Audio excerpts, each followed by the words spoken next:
திருநெல்வேலியிலேருந்து அப்துல் கேட்குறாரு, நான் என் மகனுக்கு ஷஹீத் என்று பெயர் வைத்துள்ளேன். இந்த பெயர் நபி அல்லது ஹலீஃபா காலத்தில் வாழ்ந்த சஹாபாக்கள் யாருக்காவது இருந்திருக்கிறதா? மேலும் ஷஹீத் என்றால் அல்லாவின் பாதையில் உயிர் நீர்த்தவர் என்ற பொருள் உள்ளது. அப்படி இருக்கையில் உயிரோடு உள்ளவருக்கு இந்த பெயர் வைக்கலாமா? பெயரை ஷாஹித் என்று மாற்றிக்கொள்வது சிறந்ததா அப்படின்னு கேட்குறார்.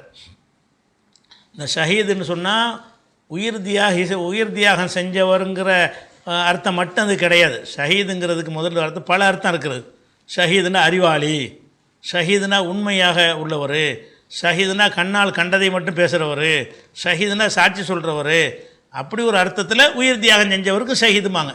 ஷஹீதுங்கிறது உயிர் தியாகிக்கு மட்டும்தான் சொல்லணுங்கிற ஒரு சொல்லு கிடையாது. நீங்கள் என்ன செய்யலாம், ஒரு அறிஞருங்கிற அர்த்தத்தில் ஷஹீதுன்னு வைக்கலாம். உயிர் தியாகம் பண்ணாமல் அப்படி வைக்கிறமேன்னு கேட்டிங்கன்னு சொன்னால் பேருக்கும் அர்த்தத்துக்கும் சம்மந்தம். உண்மையாளர்னு சாதிக்குன்னு பேர் வச்சு உண்ணான ஒரு புழு மூட்டையாக இருப்பான்.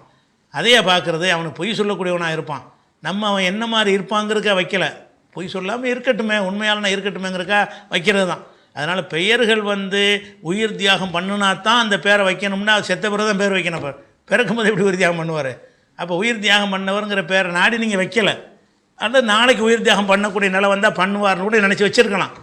அதுவும் தப்பு கிடையாது. ஷஹீதுன்னு பேர் வைக்கிறது மார்க்கத்தில் தடுக்கப்பட்ட ஒரு பெயர் கிடையாது. எந்த பேர் வேணாலும் வைக்கலாம். உயிர் தியாகிங்கிற பேரை கூட வைக்கலாம். எதுக்காக நீங்கள் வைக்கிறீங்க? நாளைக்கு இவர் உயிர் தியாகம் பண்ண வேண்டி வந்தால் கூட என் பிள்ளை செய்வார். உண்மையாளர்னு வைக்கிறீங்க. உண்மையாளர்னு ஏன் வச்சிங்க?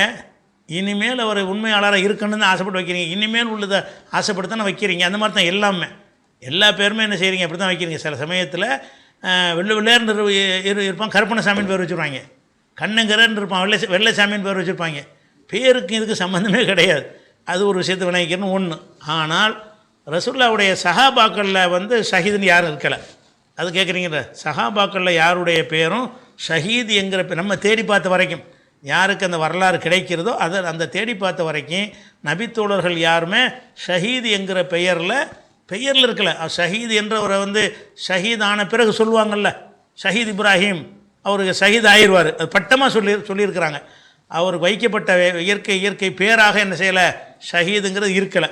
இருக்குன்னு அவசியம் கிடையாது. அவங்க வைக்கலைங்கிறனால வைக்க நமக்கு தடை இருக்கான்னு தான் பார்க்கணும். அதனால் ஒரு சஹாபியும் நம்ம அறிஞ்ச வரைக்கும் ஷஹீதுங்கிற பேரில் இல்லை. ஆனால் ஷஹீதுன்ற பேரை உயிர் தியாகிங்கிற அர்த்தத்தில் நீங்கள் வைக்கலாம்.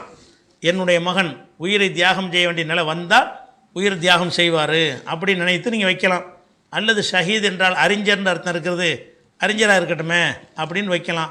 அப்போ ஷஹீதுன்னா உண்மை பேசுகிறவர்னு அர்த்தம் இருக்கிறது, அதுக்காக வேண்டி இருக்கலாம். ஷஹீத் என்றால் சாட்சி சொல்கிறவர், பல அர்த்தம் இருக்கிறது. நீங்கள் ஏதாவது ஒரு அர்த்தத்தை நாடி வைக்கலாம். அதில் ஒன்றும் தப்பு ஒன்றும் கிடையாது. ஆனால் அது சில சஹாபாக்கள் யாரும் வச்சதாக இல்லை.